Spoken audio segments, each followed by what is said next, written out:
Buenas noches, queridos oyentes. Soy Abraham. Les hablo por primera vez de manera directa a través de un video para hacer un pequeño comunicado. Como habrán notado, especialmente los oyentes más recurrentes, en el canal no he subido más que cuentos de terror, algunos mejores o peores según el criterio de cada quien, pero cuentos al fin y al cabo.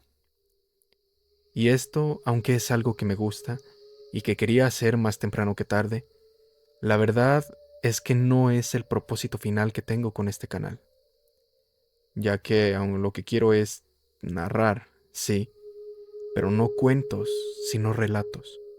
Relatos de personas normales, personas como yo, personas como ustedes. Siempre he creído que, ya sea como un creyente de lo paranormal o incluso como escéptico, para gente como nosotros, aficionados al terror, los relatos y anécdotas personales tienen un encanto especial. Son mucho más familiares. Hay una relacionabilidad que es bastante difícil replicar con cuentos, por muy buenos que estos sean. Es por esto que me comunico con ustedes hoy, para pedirles que si alguien aquí tiene una anécdota, un relato que desee compartir conmigo, con la comunidad de Entre Voces, se los agradecería mucho. Si es así, pueden escribirle en los comentarios de cualquiera de los videos, en el grupo de Facebook de la comunidad también, o incluso enviármela personalmente a mi correo. Ese correo lo pueden encontrar en la descripción de todos los videos. Por último, quisiera aclarar antes de comenzar con esta tercera parte de Campamento Siniestro, que no es el final. Sigo trabajando todavía en la parte final de este cuento y pues nada, espérenlo la siguiente semana. Además, también esperen más adelante otros 2 cuentos de terror, los últimos que tengo bajo la manga, esperando para subirlos. Sin más por ahora, solo me queda agradecerles por su atención, por visitar este canal, ver los videos y espero que disfruten de este video. Buenas noches.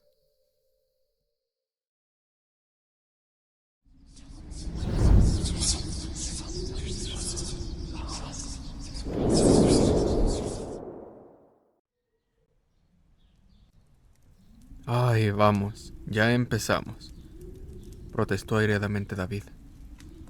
Eso es mentira, y lo sabes muy bien. Mónica, si hubiera querido hablar, le habría dicho que esta vez se equivocaba, que quizá aquel maldito niño sabía más cosas de las que debería saber. Pero calló. Nunca era una decisión acertada el hecho de defender la locura de los demás. No, pues la sospecha era contagiosa. ¿Es que te he interrumpido yo?, se defendió Igor, con una mueca de impaciencia.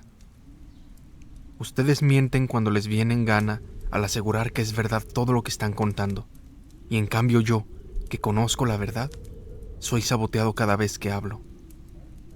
Bien, bien, sigue con tu historia, no te interrumpirá nadie. Terció contacto.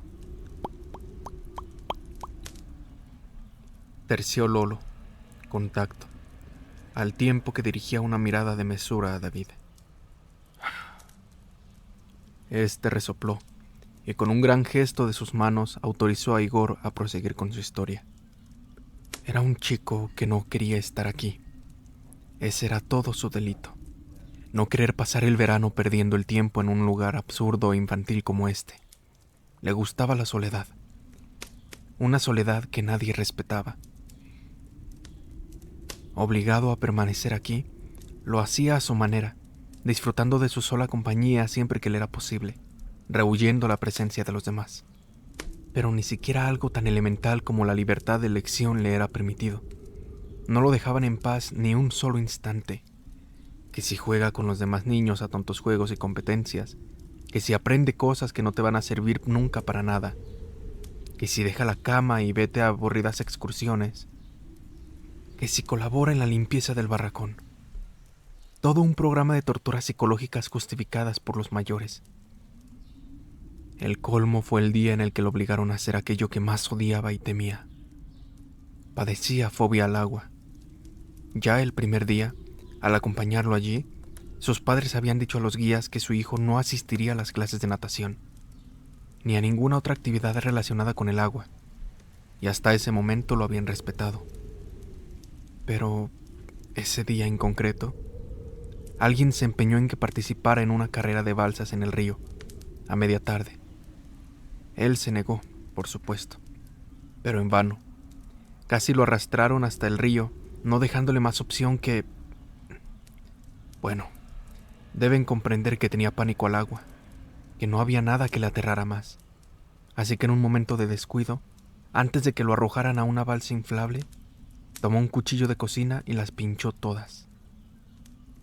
Menuda travesura.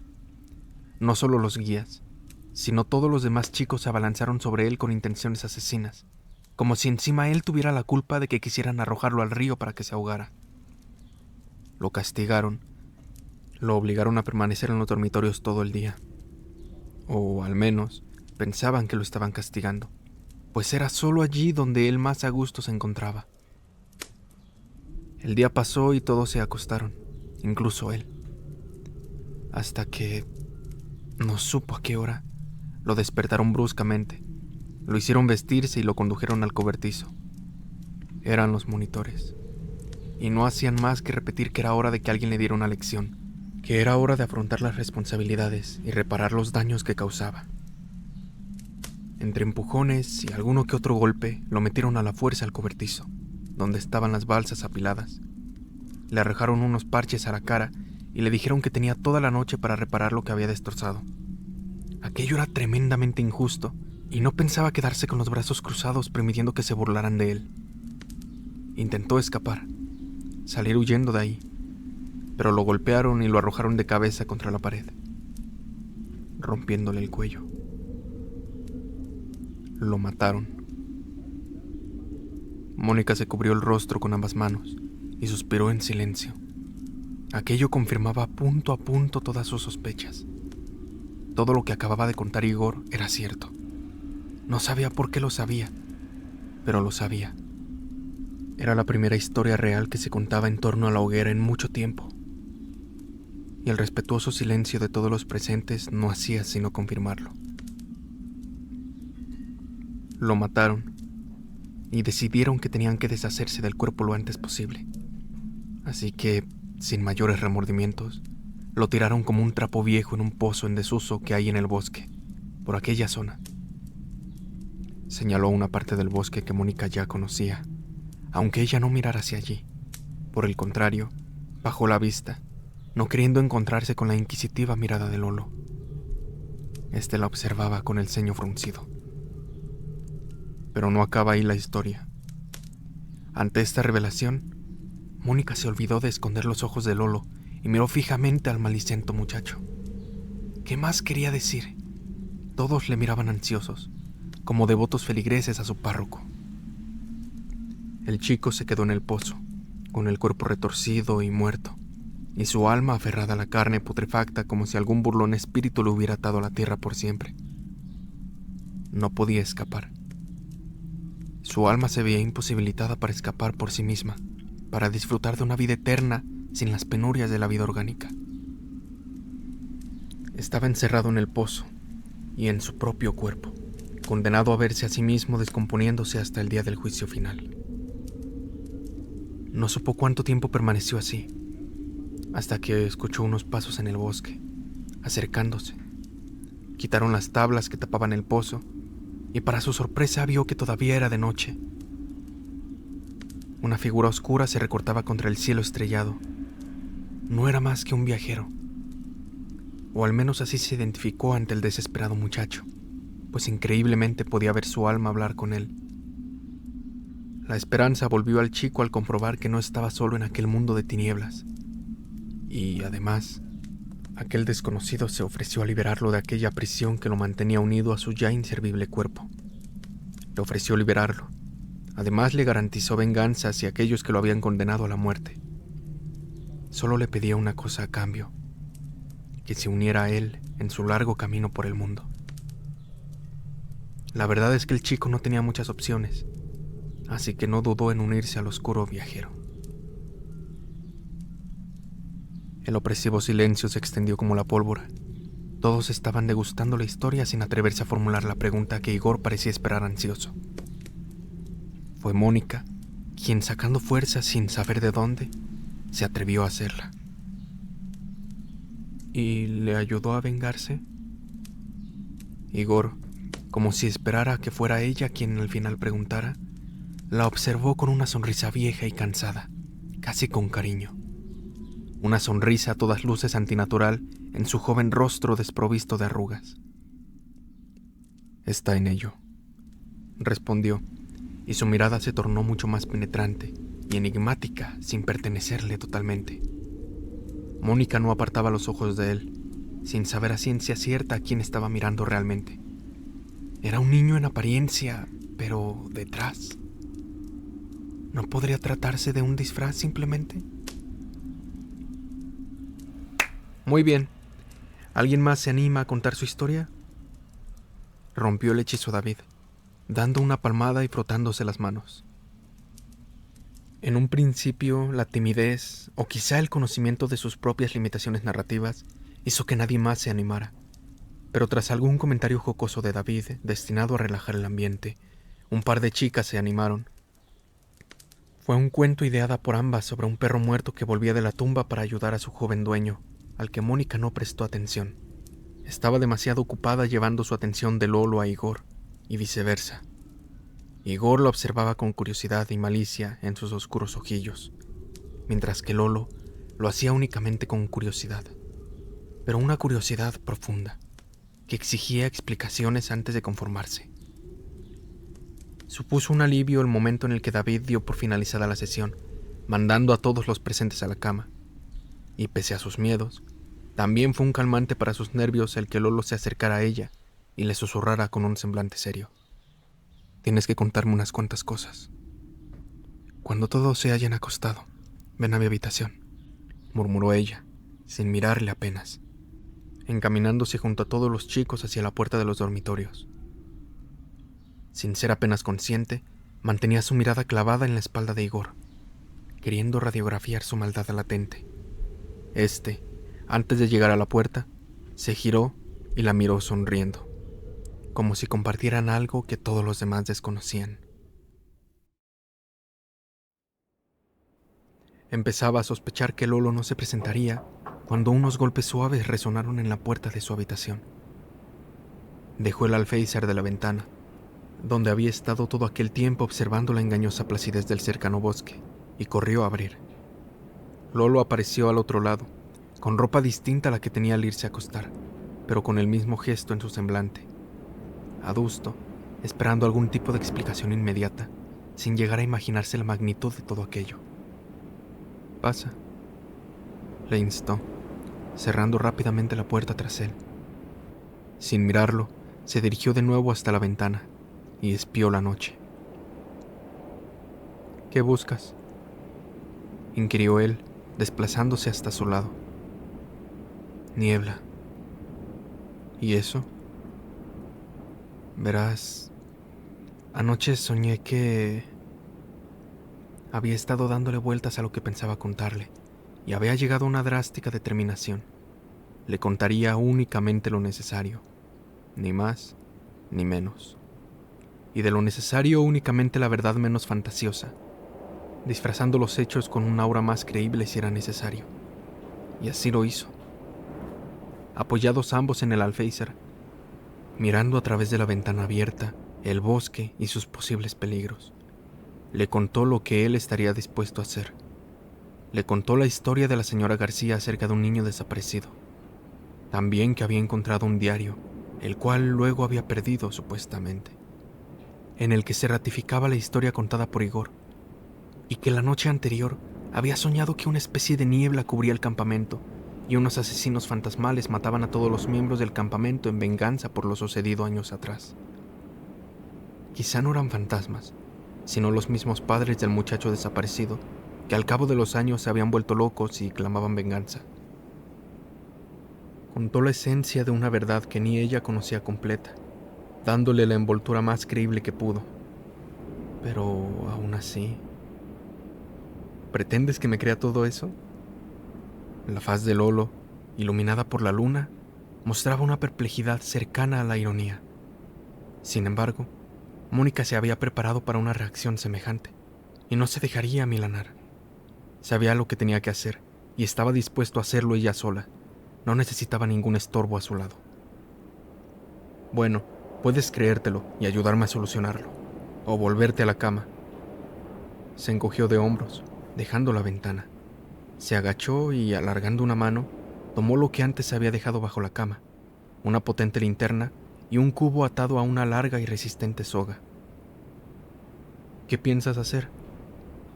Detener a... Se mordió la lengua a tiempo. Debía ser consecuente con la historia que acababa de contar. El esqueleto del niño tiene que estar en el pozo aún. Debemos sacarlo y llevarlo al cementerio más cercano. ¿Y eso para qué? Enterrándolo en tierra sagrada calmaremos su espíritu y dejará el campamento tranquilo. De lo contrario, vendrá esta noche, en busca de venganza. ¿Y cómo sabes tú eso? Además, eso de los espíritus es solo una patraña para contar historias de miedo alrededor de la hoguera. Mónica suspiró, mirando de reojo al exterior, esperando ver aparecer las primeras huellas de la niebla bajando de las montañas en cualquier momento, deslizándose pausadamente por el bosque, en camino a arrasar el campamento. Sé lo que tengo que hacer. Endureció el gesto. Puedes ayudarme y cuando acabemos te daré todo tipo de explicaciones, o dejarme hacerlo a mí sola, y mañana por la mañana podrás preguntarme todo lo que quieras. Pero ahora no tenemos tiempo que perder. Y sin más, tomó el cubo y la linterna y salió al corredor. Ni se preocupó en mirar atrás. A veces era mejor hacer las cosas sola. Aún no se distinguía ni rastro de la niebla, y eso era bueno. Pero la noche avanzaba rápidamente, y eso era malo. Mónica intuía que la venganza se consumaría aquella noche, y eso implicaba que disponían de muy poco tiempo dada la hora que era ya. Casi se sorprendió al comprobar que Lolo le daba alcance, y que se encaminaba hacia el bosque a su lado. Gracias a Dios permanecía callado. No la martirizaba con preguntas que sería incapaz de responder. Antes de adentrarse en el bosque y encender la linterna, Mónica se detuvo un instante y miró atrás. No había ni una sola luz en todo el complejo, ni en el edificio principal, ni en la casita de los García, ni en el cobertizo. Gracias al cielo. Todos debían dormir plácidamente aquella aciaga noche, ajenos a lo que les esperaba.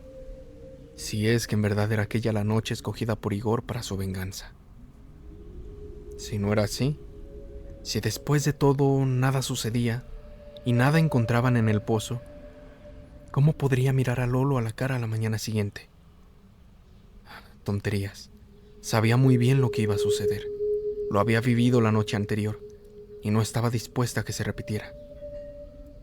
Vamos, se animó a sí misma, traspasando la línea imaginaria que separaba la civilización del bosque salvaje.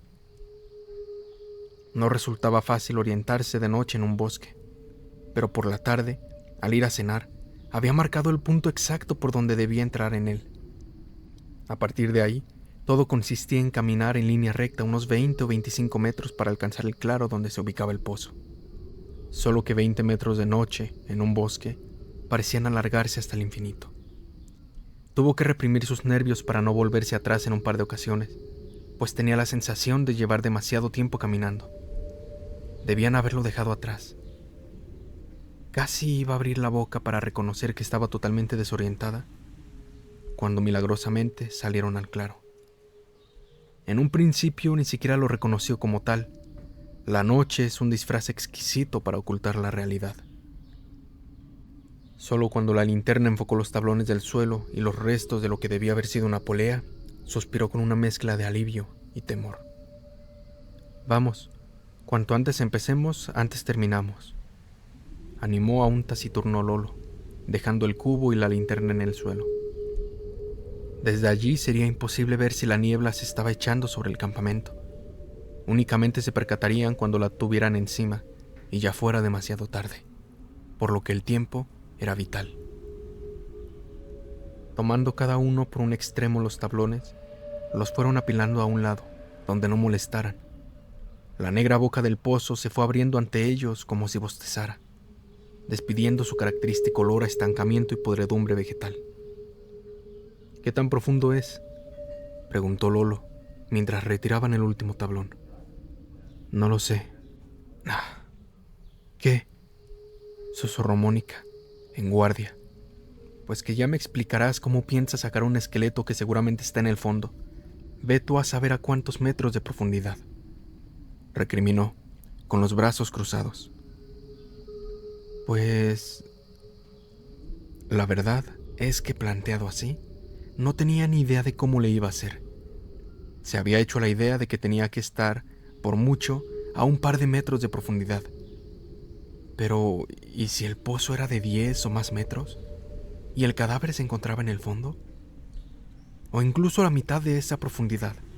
¿Cómo iban a sacarlo con un simple cubo atado a una cuerda?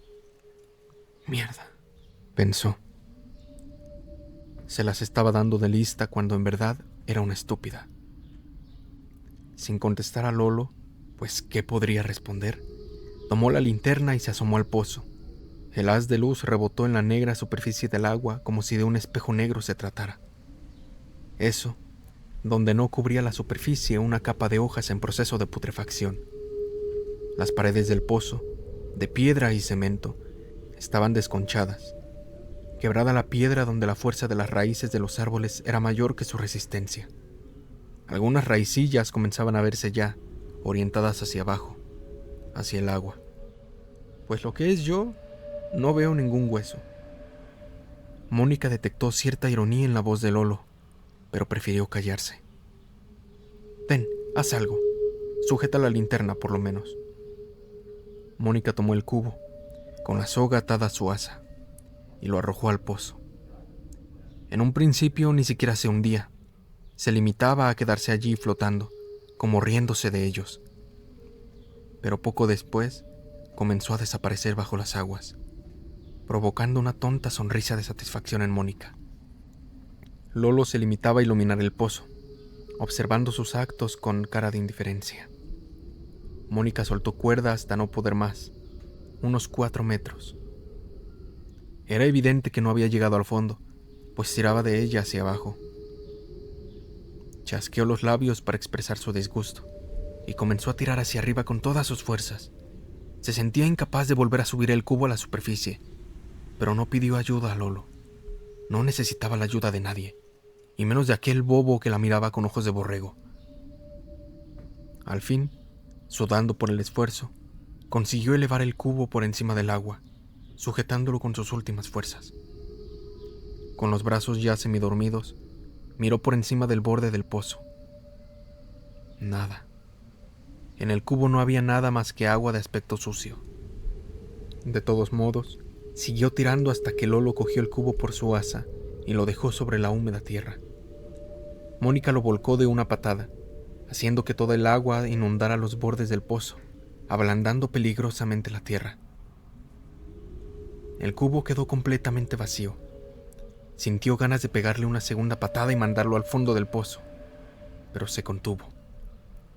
Por el contrario, se dejó caer al suelo allí donde seguía seco, para recuperar fuerzas. El bosque parecía un cementerio de tan silencioso que estaba. Ni siquiera se escuchaban ya los búhos ulular. Todo estaba en calma, demasiado en calma.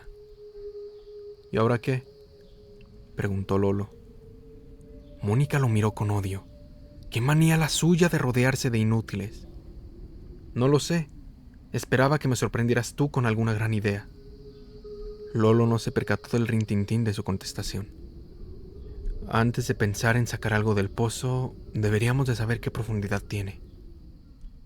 Ya, ¿y cómo averiguamos su profundidad? Sencillo, atando una cuerda a una piedra y dejando caer la piedra. Después se recoge, se mide la longitud de la cuerda mojada y ya tenemos la profundidad.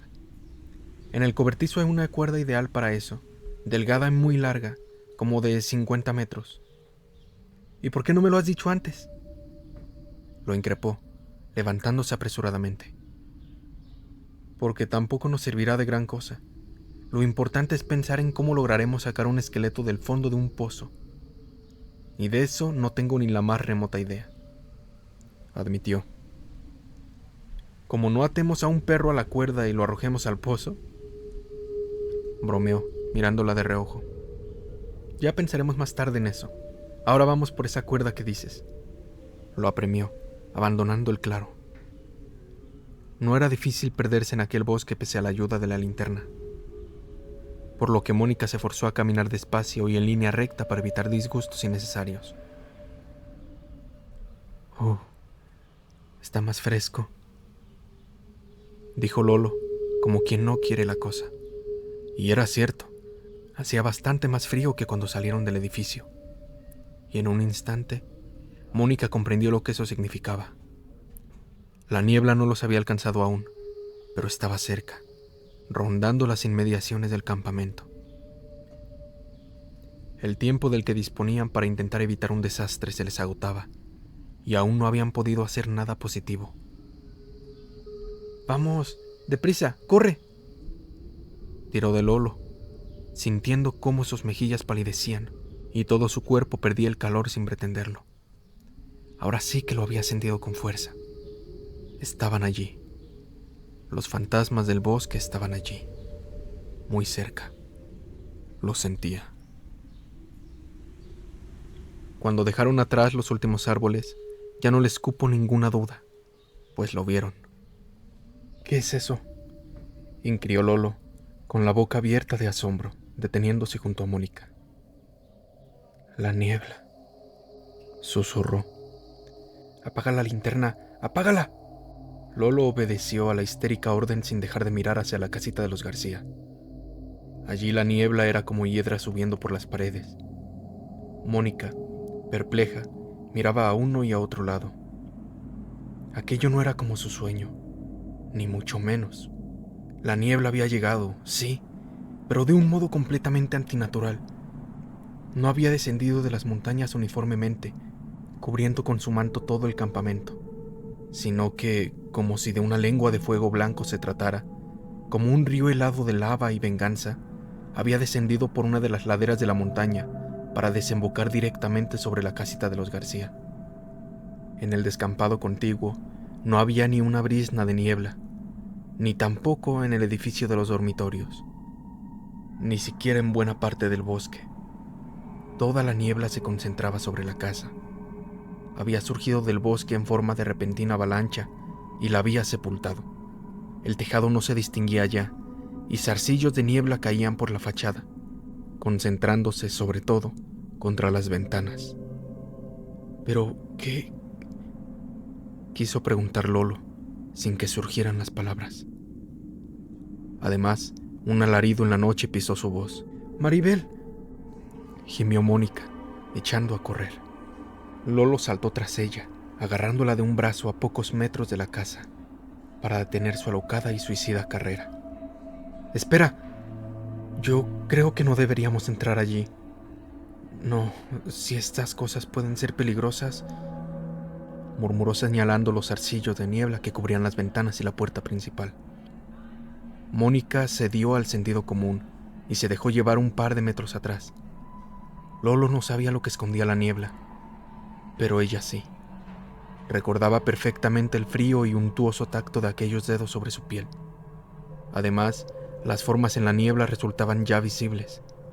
Los zarcillos formaban brazos, piernas, manos y dedos por doquier, como si quisieran abrazar con cariño aquella casita ahora de aspecto endeble. La concentración de aquellos miembros era mayor en las ventanas, donde además comenzaban a formarse cabezas, troncos y cuerpos enteros, que como agua goteando penetraban en el interior de la vivienda. Buscaban a los García, era evidente. Los fantasmas del bosque, los fantasmas de la niebla y de la venganza habían sitiado a los García. «¿Qué hacemos?», gimió Mónica. Yo... Lolo deseaba proponer algo, pero nada coherente salía de su boca. Todo aquello lo superaba. Lo que podría haber sido una romántica cita con Mónica en su imaginación De repente se había convertido en una locura sobrenatural. Era como si una de aquellas historias que contaban en torno a la hoguera se hubiera hecho realidad por arte de magia. Y más aún cuando la puerta de la casa se abrió de golpe y el señor García trató de escapar corriendo. Trató con todas sus fuerzas, pero era imposible. Llevaba demasiado lastre encima. No menos de media docena de fantasmas se aferraban a sus ropas tratando de derribarlo. Con uno agarrado a cada pierna, otros 2 a cada brazo y 2 o 3 más subidos en su ancha espalda. No dio más que un par de pasos antes de caer por las escaleras con una mueca de agónico esfuerzo. En solo un segundo, Mónica vio en su rostro más terror del que quería volver a ver en toda su vida. Para Tomás García era como si el infierno hubiera ido a buscarle a su propia casa. Cayó de cabeza al suelo, pero rápidamente los fantasmas se afanaron en colocarlo boca arriba. Esta vez Mónica no vio ningún pirata. Eran más bien como campesinos andrajosos y esqueléticos, abalanzándose sobre un gordo mercader. Más fantasmas salieron en tromba por la puerta, formando un montón encima del hombre agonizante. Todos buscaban ávidamente su rostro, su boca, su aliento, para robarle el alma, además de la vida. Bueno, todos no, porque algunos ya se habían fijado en ellos. Olvidándose del señor García, avanzaban lentamente hacia ellos, con sus demacrados y traslúcidos cuerpos encorvados, sus rostros endemoniados, deformados en muecas de ansiedad y odio, sus ojos como ascuas, llameantes, fijos en ellos como los de un lobo con su presa.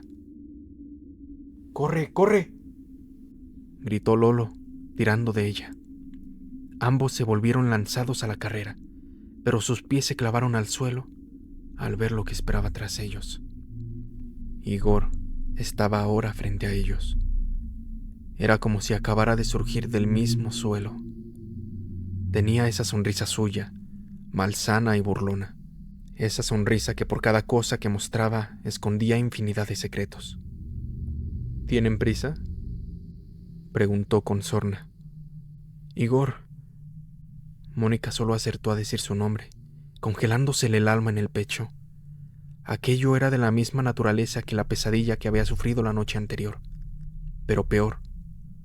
Peor, porque era real. No es exactamente mi nombre, pero en fin. Se encogió de hombros, con la voz que conocían. Puedes llamarme así si lo deseas, concluyó con otra voz mucho más profunda y gutural. Al mismo tiempo, aquel cuerpo de niño se estiró, se engrandó y sobre todo se oscureció, apareciendo ante ellos una figura envuelta en una holgada capa, una capa provista de capucha, que ocultaba su rostro entre las sombras de la noche. De igual modo, escondía sus manos bajo la negra vestimenta. ¿Qué? A Lolo, por enésima vez aquella noche, volvió a fallarle la voz, quedando su pregunta en un nudo de ansiedad en su garganta. No deben tener miedo, aseguró la figura sin rostro. Detrás de ustedes no hay nada que temer. Instantáneamente, como si hubiesen sido pinchados por una aguja invisible, ambos se giraron, esperando todavía encontrarse con aquellas bestias hechas de niebla. Pero ya no estaban allí.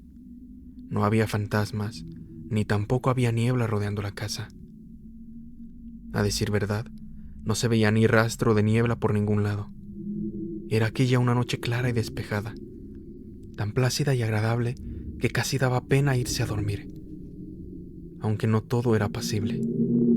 La puerta de los García estaba abierta, y el cadáver de Tomás estaba tendido sobre el césped a los pies de las escaleras. Y en eso no había ninguna duda. Estaba muerto, con sus ojos desorbitados, mirando al cielo estrellado y una mueca de terror deformando sus facciones. Mónica se volvió hacia la figura oscura con 1000 preguntas, haciendo temblar sus labios y el temor haciendo lo propio con sus piernas. No hay nada que temer detrás de ustedes, había dicho. Pero, ¿y delante? No tienen nada que temer, pues la venganza ha sido consumada. y no va contra ustedes, afirmó la figura, leyendo su pensamiento. Aquella sombra de la noche, aquel viajero que 30 años atrás había tendido la mano a un niño muerto, abandonado en un pozo. Pero, ¿por qué los García?, se atrevió a preguntar Mónica. ¿Ellos también participaron en el qué? ¿Accidente o asesinato? La verdad es que seguía sin saber lo que había ocurrido realmente. ellos vieron cómo el niño muerto era arrojado al pozo, y lejos de avisar a las autoridades, sacaron el cadáver y lo enterraron al pie de un árbol que acababan de plantar. Aquel árbol. Señaló uno de la linde del bosque, uno que Mónica reconoció de inmediato pese a la oscuridad, pues era el mismo en el que había visto jugar a Igor y a sus amigos por la mañana. Lo hicieron para evitar que clausuraran el campamento, porque en el pozo la policía no tendría dificultades en encontrarlo al día siguiente, cuando se denunciara su desaparición. Lo suyo fue egoísmo, un pecado menor en comparación con el asesinato. Por eso no he venido a buscarlo sino hasta hoy. Solo eran un pequeño cabo suelto, y hay tantas cosas importantes en el mundo que requieren mi atención. Con esas palabras, les dio la espalda y comenzó a caminar hacia el bosque, con vigor pero sin olvidar cierta parsimonia, como alguien que conoce su importancia y sabe que sin él el mundo dejaría de girar. Y desapareció.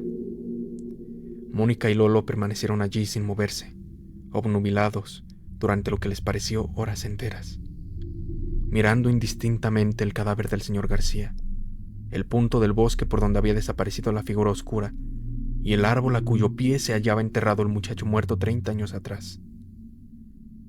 No sabían por dónde empezar. Mañana sería un día largo y tendrían que dar muchas explicaciones a la policía. Lo mejor, antes de ponerse a hacer nada, sería decidir qué estaban dispuestos a contar y qué no.